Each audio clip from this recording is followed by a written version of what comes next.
Sekitar 1 jam setelah Anne Mary kembali ke kamarnya, Madam Alice mendengar Amy menangis kencang, disusul oleh teriakan May memaki-maki Anne Mary dan menendang pintu kamar gadis itu. Madam Alice tak berani membuka pintu dan menengok keluar. Ia tak ingin berurusan dengan May yang kasar dan brutal. Namun Madam Alice bersyukur karena suasana kembali sunyi. Mungkin pada saat itu, Anne Mary sudah pergi meninggalkan kamarnya. Sepanjang malam, Madam Alice terjaga sambil menonton siaran televisi. Biasanya, ia akan mulai beranjak tidur pada pukul 1 malam. Seiring bertambahnya usia, Madam Alice memang hanya memerlukan waktu yang sedikit untuk tidur. Ia memasang telinga, menunggu Mara pulang. Biasanya gadis itu akan membuka pintu kamarnya sebelum pukul 3:30 bila tidak sedang lembur. Madam Alice segera membuka pintu kamarnya saat mendengar langkah kaki Mara yang sudah dihafalnya. "Mara, kemarilah," bisiknya. Cukup keras untuk membuat Mara menoleh dan mengurungkan niat gadis itu untuk membuka kunci pintu kamarnya. Mara menatapnya heran. Mengapa wanita tua itu masih terjaga di waktu seperti itu? "Ya, Madam." Mara menghampiri Madam Alice. Wanita itu segera menarik tangan Mara untuk masuk ke dalam kamarnya, lalu mengunci pintu rapat-rapat.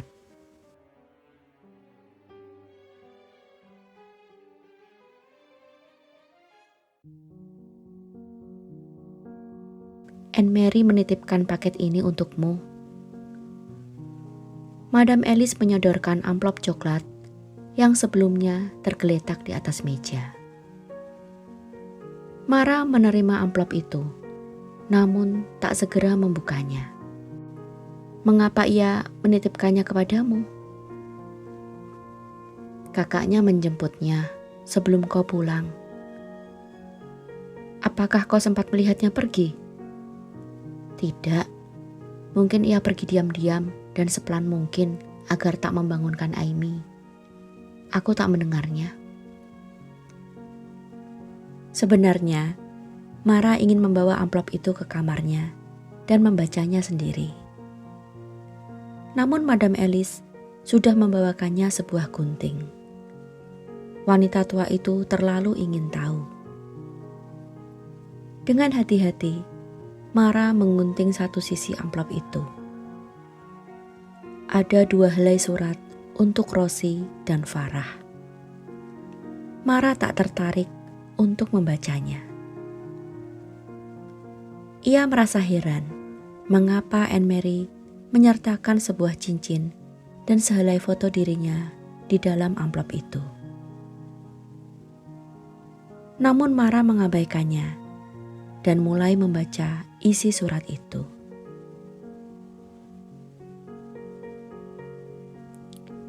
"Dear Mara, terima kasih atas perhatian dan pertolonganmu selama ini terhadap kami berdua. Aku tak bisa membalas kebaikanmu yang tak terhingga. Kini kami akan pergi jauh. Namun sebelum aku pergi, aku akan mengatakan kepadamu siapa ayah dari Amy. Seandainya suatu saat nanti ia mencari kami berdua. Ia adalah Konrad van Hasselt. Tolong kembalikan cincin ini kepadanya dan serahkan fotoku kepadanya agar dia benar-benar percaya bahwa akulah yang menulis surat ini untukmu. Tapi tolong simpan rahasia ini. Jangan katakan apapun kepada polisi. Dari kami yang mencintaimu, Anne Mary dan Amy.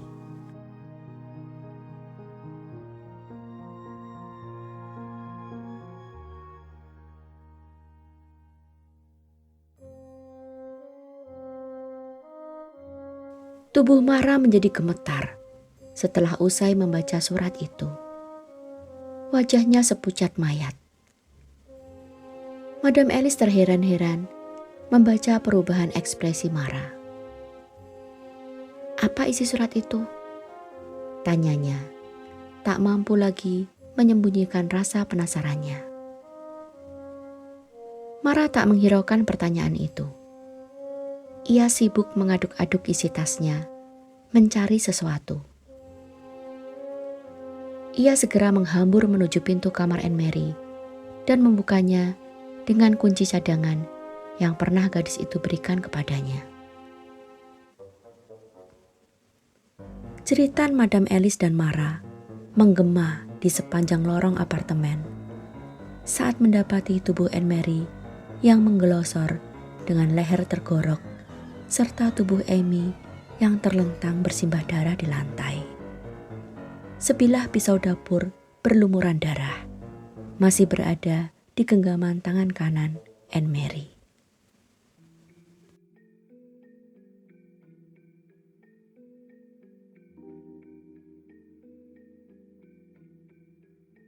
Namamu berada di kontak terakhir yang dihubungi Anne Mary lewat ponselnya. Detektif Loisa menggantung kalimatnya, sengaja menunggu reaksi Mara. Gadis itu diam bergeming.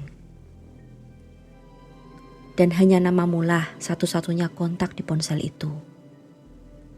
Lanjut detektif itu. Mara menengadah dengan terkejut. Ia sama sekali tak mengetahui akan hal itu. Ia tergagap dan bergantian memandangi pasangan detektif Loisa dan detektif Pierre yang sedang bersedekap dan memandangnya tajam. "Aku tak tahu akan hal itu," jawab Mara pelan sambil menunduk. Kalimat yang ditujukan lebih kepada dirinya sendiri. "Dan kamulah yang masuk ke kamarnya dan melaporkan peristiwa percobaan pembunuhan dan bunuh diri tersebut," ujar detektif Pierre. Mara terkesiap. "Percobaan pembunuhan? Apakah itu artinya Amy masih hidup?" Tatapnya penuh berharap. "Iya, bayi itu masih hidup. Kini masih dalam perawatan intensif di rumah sakit," jawab detektif Luisa. Mara memejamkan mata dan mengucap syukur. Air matanya tumpah ruah. Detektif Luisa mencondongkan tubuhnya, lalu berbisik lembut kepada Mara. "Apakah ia pernah bercerita kepadamu bahwa ia ingin mengakhiri hidupnya, Mara?" "Tidak, Anne Mary sama sekali tak pernah mengeluhkan akan hidupnya."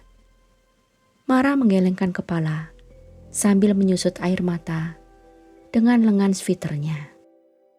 Detektif Pierre menyodorkan segelas kopi panas yang langsung digenggam Mara dengan kedua telapak tangannya di atas meja interogasi yang dingin. "Apakah ia meninggalkan pesan untukmu sebelum meninggal?" "Tidak." "Apakah kamu mengetahui siapa ayah dari bayi itu? Agar kami bisa mencarinya. Dia mempunyai hak dan kewajiban untuk merawat bayi itu." "Tidak, Anne Mary tak pernah bercerita kepadaku siapa ayah dari Amy." Detektif Loisa menghela napas, lalu memandang ke arah detektif Pierre. "Aku rasa sudah cukup. Bagaimana menurutmu?" "Ya, aku rasa dia sudah boleh pulang sekarang." Detektif Luisa menoleh kembali kepada Mara. "Terima kasih atas bantuanmu. Sekarang kau boleh pulang. Hubungi kami bila kau ingat akan sesuatu atau ada informasi tambahan lainnya. Mara mengangguk dan bangkit dari kursinya dengan sedikit terhuyung. Ia belum memejamkan mata sejak semalam hingga sore ini. Untunglah tadi detektif Luisa sempat berbaik hati memberinya sepotong sandwich tuna dan sebotol jus buah untuk mengganjal perutnya. Sebelum menuju ke pintu, tiba-tiba ia teringat akan sesuatu. Mara berbalik dan memandangi kedua detektif itu. Kalau kalian belum menemukan ayah dari Amy, lalu siapa yang akan mengasuhnya untuk sementara? Kami sudah memeriksa identitas Anne Mary. Ia mempunyai seorang kakak di Normandy. Sesuai hukum, sebagai satu-satunya kerabat Anne Mary yang masih hidup, maka kakaknya lah yang akan mengasuh bayi itu. Namun bila ia dianggap tidak mampu, maka bayi itu akan berada dalam asuhan negara. Jawab detektif Luisa. Merci. Mara mengangguk, lalu mengayunkan langkah gontai meninggalkan kantor polisi. Ia yakin sekali, Rosie ataupun Farah tak akan bercerita perihal siapa ayah dari Amy. Sesuai apa yang diamanatkan Anne Mary di dalam surat wasiatnya untuk mereka. Ia pun sudah berpesan kepada Madam Alice untuk tutup mulut dan tak bercerita apapun kepada polisi tentang paket yang dititipkan kepadanya. Namun Mara harus melakukan sesuatu. Ia tak ingin bayi kesayangannya itu diasuh oleh Rosie yang serba kekurangan, atau yang lebih buruk lagi, diasuh oleh negara. Ia bertekad untuk menyelamatkan Amy yang ia cintai.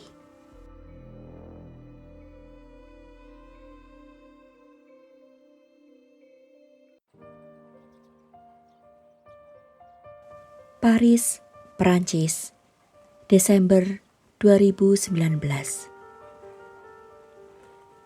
Kate bersyukur tempat parkir hotel mempunyai akses langsung ke lobi, sehingga ia tak perlu berlarian di bawah salju tipis dan membasahi sepatunya dengan genangan air dari jalan. Udara dingin di area parkir yang sepi dan suram langsung menyergapnya saat membuka pintu mobil, mengusir kenyamanan pemanas yang dihidupkannya sejak mereka meninggalkan bandara. Sang sopir, seorang lelaki muda yang tampan, bergegas mengeluarkan 2 buah koper sedang milik Kate dan sebuah koper kecil milik Conrad, lalu menariknya ke arah lobi. 2 orang resepsionis langsung tersenyum lebar dan membungkuk saat Conrad menghampiri mereka.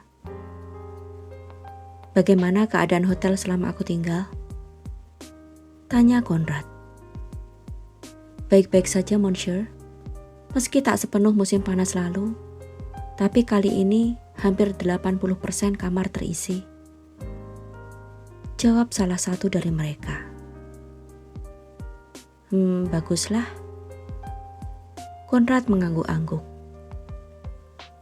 "Kami ikut berduka cita atas kehilangan istri Anda, Monsieur," ujar resepsionis yang lain. Ia mengangguk penuh simpati kepada Conrad dan beralih kepada Kate yang membalasnya dengan senyuman terima kasih. Mereka masih berbasa-basi sesaat sebelum akhirnya Kate dan Conrad kembali memasuki lift dan melaju ke penthouse. "Ada 4 buah kamar di penthouse ini. Pilihlah salah satu," ujar Conrad sambil melepaskan mantelnya dan menggantungnya di dekat pintu masuk. Kate tidak terburu-buru. Ia berdiri di depan jendela kaca besar, memandangi kota Paris yang berkabut. Di sisi kanannya terlihat siluet menara Eiffel yang ikonik. Terdengar suara bellboy yang berpamitan, lalu menutup pintu. Aku memesankan makan siang untuk kita. Aku terlalu lelah untuk makan di luar. Mungkin setelah istirahat cukup, nanti malam kita bisa makan di luar. Bagaimana menurutmu? Ya, itu lebih baik. Lagi pula, cuaca siang ini membuatku malas untuk keluar. Jawab Kate.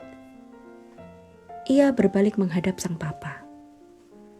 Apa papa tak keberatan aku tinggal bersama di penthouse ini? Aku bisa kok tidur di kamar biasa. Konrad tertawa. Aku tak punya rahasia, Kate. Mengapa aku harus keberatan kau tinggal bersamaku di sini? Sudah sana, pilih kamarmu dan lekas mandi. Kate menurut. Ia menimbang sejenak sebelum memutuskan untuk menarik kopernya ke kamar sebelah kanan, yang jendelanya langsung menghadap menara Eiffel. Kamar itu berwarna dominan putih, dengan sentuhan wallpaper bergaris abu-abu dan hitam yang terkesan maskulin. Kate membuka kopernya di atas meja lebar dan mencari piyamanya. Setelah berganti pakaian, ia berbaring di atas tempat tidur dan menyambungkan ponselnya dengan jaringan wifi penthouse. Seketika, puluhan pesan berjubel masuk hingga menghentak-hentakan ponselnya. Hanya satu pesan yang ingin dibukanya. Dari Renata. Hubungi aku secepatnya. Kate menelpon Renata yang langsung disambut pada dering kedua. Hai Ren. Halo Kate, di mana sekarang? Aku sudah sampai hotel Ren, aku baik-baik saja. Oh, syukurlah. Terdengar desahan lega Renata. Ingat pesanku Kate, bawa Chris itu kemanapun kamu pergi, sesuai janjimu kemarin. Dalam keadaan biasa, nada khawatir Renata pasti akan memicu gelak tawa Kate. Namun kali ini tidak. Ia sudah melihat penampakan ibunya dalam wujud mengerikan. Dan ia tak mau mengambil resiko karena mengabaikan peringatan Renata. Kate, dengar kan? Tegur Renata. Ya Ren, aku janji membawanya kemanapun. Lalu Renata menutup teleponnya. Ia sedang dikejar pekerjaan. Kate bangkit dan menghampiri kopernya. Sambil mengaduk-aduk isi koper untuk mencari keris itu, Kate melakukan panggilan telepon kedua.